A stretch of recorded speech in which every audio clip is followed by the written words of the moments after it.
स्वयं उठकर गए हैं, हाथ पकड़ा है, भरत आओ यहाँ।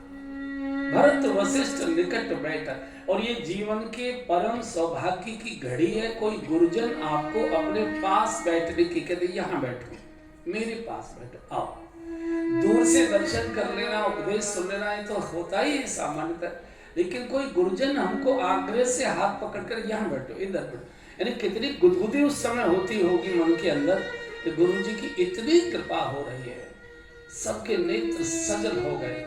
अब जब भगवान का वर्णन किया, पूरी कथा सुनाई है, पूरी कई कुटिल कीन जस कर दी, प्रारंभ से लेकर अंत तक पूरी कथा, कैसे कैसे केकई ने ये षड्यंत्र रचा, कैसे कैसे वरदान मांगे, कैसे कैसे महाराज ने प्राण छोड़े, कैसे कैसे राम लक्ष्मण जानकी वन को गए, पूरी कथा विस्तार सुनाई। प्रथम कथा मुनिवर सब बरनी, कई कुटिल कीन जस कर दी।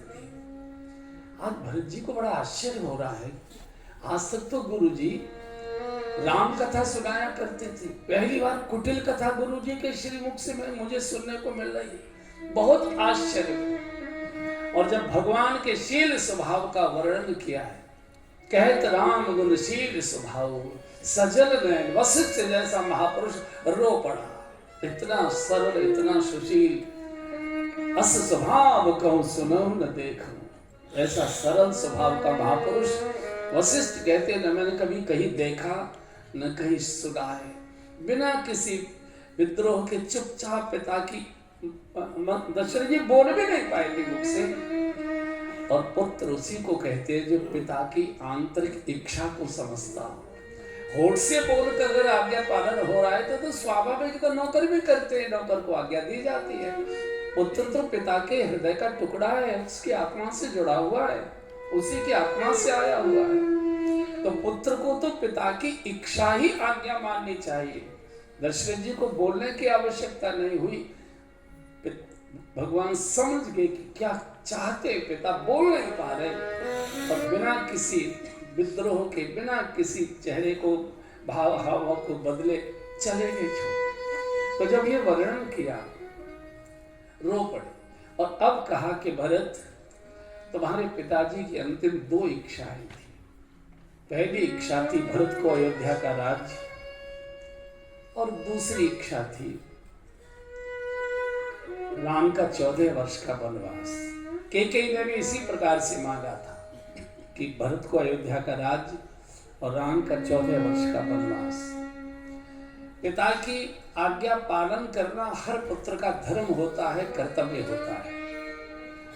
राम एक आज्ञा का पालन वन के रूप में कर रहे हैं, वनवास में है, दूसरी आज्ञा का पालन करना भरत तुम्हारा धर्म है, तुम्हारा कर्तव्य है, उसका पालन करो। और मैं जानता हूं कि तुम राज्य सुख भोगना नहीं चाहते, कोई बात नहीं, इस समय इसे पथ्य के रूप में स्वीकार करो, और जब राम आए तो सौंपे राज राम के आए, सेवा करे स्नेह स्व, जब लौट कर आए तो उनको राज्य समर्पित कर देना, लेकिन पिता की आज्ञा का पालन करना तुम्हारा धर्म है, तुम्हारा कर्तव्य है। भरत जी शीश झुकाए इस बात को सुन रहे हैं, आंखों से गरम गरम आंसू टपक रहे हैं। उस समय की जो राष्ट्राध्यक्ष थी, सत्ता की जो सूत्रधार थी, वो कौशल्या जी थी। राजा के बाद रानी ही राज्य की मालकिन हुआ करती, उनकी मोहर लगवाना आवश्यक था। तो जनता से जब भरत जी ने पूछा,